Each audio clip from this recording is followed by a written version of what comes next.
Sir ఫైనల్గా ఒక hypothetical question, అంటే it should not happen, but if at all it is going to happen, ఏం జరగబోతుంది దానికి సంబంధించి. రష్యాకి నాటో దేశాలకి మధ్య కుషన్ బెడ్గా ఉంది ఉక్రెయిన్. ఒకవేళ రష్యా ఉక్రెయిన్ కొట్టేసిందంటే యూరోప్ మిగులుతుందా? యూరోప్కి ఏమీ అవ్వదు, ఎందుకంటే రష్యాకి అంత కెపాసిటీ లేదు, రష్యాకి అంత టెక్నాలజీ లేదు. ఎక్స్పోజ్ అయిపోయింది కదా యుక్రెయిన్ లో. వాళ్ళ సోకాల్డ్ 5th జనరేషన్ SU-57 మనకు భారతదేశానికి ఇస్తామని చెప్తోంది రష్యా.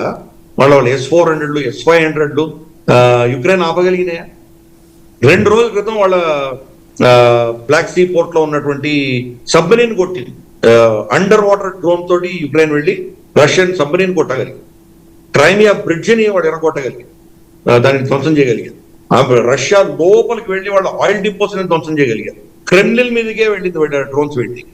ఎక్కడో సైబీరియాలో ఉన్నటువంటి వీళ్ళ బాంబర్స్ అన్ని మొత్తం ధ్వంసం చేశారు ఇక్కడ కూర్చొని. సో అందుకని వాళ్ళ టెక్నాలజీ చాలా ఎప్పుడో పాతకాలం టెక్నాలజీలో ఉన్నారు. ఇప్పుడు కూడా ఇంజన్ టెక్నాలజీ వాటిలో చాలా ముందంజలో ఉన్నారు, రష్యా కాదనట్లేదు. కానీ ఇప్పుడు ప్రపంచం ఎక్కడికో వెళ్ళిపోయింది. డిజిటల్ టెక్నాలజీ, ఆర్టిఫిషియల్ ఇంటెలిజెన్స్, ఈ టెక్నాలజీలో వాళ్ళు చాలా వెనకబడదు దాంట్లో. అందుకనే వాళ్ళు విఫలం చెందారు. కానీ వీళ్ళ మొత్తం టెక్నాలజీ, వీళ్ళ రిసోర్సెస్ అన్ని కూడా రష్యా అంత పెద్ద దేశాన్ని వాళ్ళు ఎదుర్కోలేరు. అందుకని యుక్రెయిన్ లో దెబ్బతింటున్నారు. కానీ ఈ యుద్ధం తర్వాత గణనీయంగా నష్టపోయి ఉంటుంది వాళ్ళ ఎకానమీ. వాళ్ళు ఇంత ఆంక్షల వల్ల చాలా నష్టపోయినటువంటి దేశం, చాలా లక్షల మందిని కోల్పోయినటువంటి దేశం. కాబట్టి రేపు యూరోప్ మీద యుద్ధం చేసేంత క్షమత ఈరోజు రష్యాకి లేదు. రష్యా యుద్ధం చేస్తుందని నేను అనుకోను.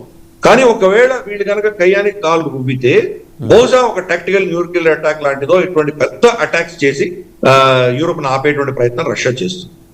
రష్యాకి ఒకటి యుద్ధం చేస్తే వాళ్ళకి ఏం లాభం లేదు.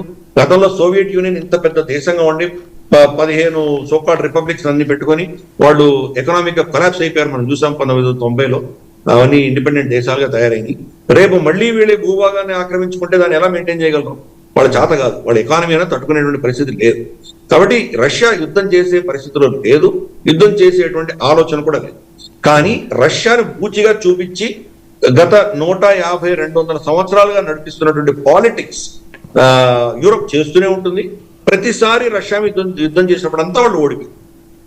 మొదటి ప్రపంచ యుద్ధం ఎందుకంటే చూసాం, అది కూడా రష్యా మీద యుద్ధం ప్రకటించిన తర్వాతే. రెండో ప్రపంచ యుద్ధం అదే. మనకు హిట్లరు, స్టాలిన్ ఇద్దరు రాసి పూసుకు తిరుగుతున్నప్పుడు ఏం అవ్వలేదు. ఎప్పుడైతే ఇతను అటాక్ చేశాడో రష్యా బాగా దెబ్బతినింది. రష్యానే హిట్లర్ని ఓడించింది, అమెరికా ఓడించలేదు, అలైడ్ ఫోర్సెస్ ఓడించలేదు. వీళ్ళు డబ్బా పట్టుకుంటారు, మేమే నార్మండీ ల్యాండింగ్ చేసాం, మేమే చేసాం అని చెప్పుకుంటారు. కానీ బెర్లిన్ ని మొత్తం రష్యాని కంప్లీట్ గా జర్మనీని ఓడించి తీసుకున్నది రష్యన్ రెడ్ ఆర్మీని వాళ్ళు టేక్ ఓవర్ చేశారు. గెలిచింది వాళ్లే. ఇన్ఫాక్ట్ జపాన్ కూడా అమెరికాకి ఎందుకు సరెండర్ అయ్యారు? వాళ్ళు అమెరికాకి సరెండర్ అవ్వాల్సిన అవసరం లేదు. అమెరికా ఎప్పుడైతే వీళ్ళు న్యూక్లియర్ అటాక్ చేశారో అప్పుడు రష్యన్ ఫోర్సెస్ వస్తున్నది. పైన ఉన్నటువంటి వీళ్ళ జపాన్ పైన ఉన్నటువంటి సెంకాగు దక్షిణంలో ఉన్నాయి, పైన ఉన్నటువంటి కొన్ని ఐలాండ్స్ అన్ని కూడా రష్యా అధీనంలో తీసుకుంది. ఇప్పుడు కూడా డిస్ప్యూట్ ఉంది, ఆ ఐలాండ్స్ అని చెప్తారు వాళ్ళు, అది రష్యా అధీనంలో ఉన్నాయి. వాళ్ళు ఇంకొక రోజు 2 రోజులు అయితే కనుక జపాన్ మొత్తం వాళ్ళు టేక్ ఓవర్ చేసే పరిస్థితి. రష్యా చేతిలో పడకూడదని అదే పనికి అమెరికాని పిలిచి అమెరికాకి సరెండర్ అయింది జపాన్.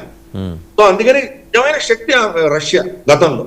ఇప్పుడు క్షీణించినటువంటి శక్తి, అది సోవియట్ ఉన్నప్పుడు ఉన్న శక్తి వాళ్ళకి లేదు. కాబట్టి యూరోప్ భయపడాల్సిన అవసరం లేదు. రష్యా ఒక వెలిసిపోయిన వసంతం ఈ రోజు doesn't have any relevance.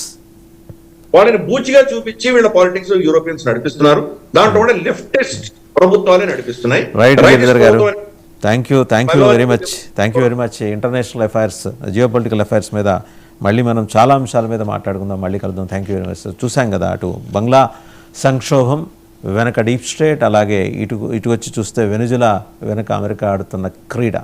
And రష్యాకి అంత సినిమా లేదు, SU-57 తోటి అదేం సాధించలేకపోయింది. ఉక్రెయిన్ అండర్ వాటర్ డ్రోన్స్ పంపించి రష్యాలో తాజాగా సృష్టించిన విధ్వంసం గురించిన ప్రస్తావన కూడా మామిడి గిరిదరి చేశారు. బట్ దట్ డజంట్ మీన్ రష్యాని తీసిపారాల్సినంత నెసిటీ ఏమీ లేదు.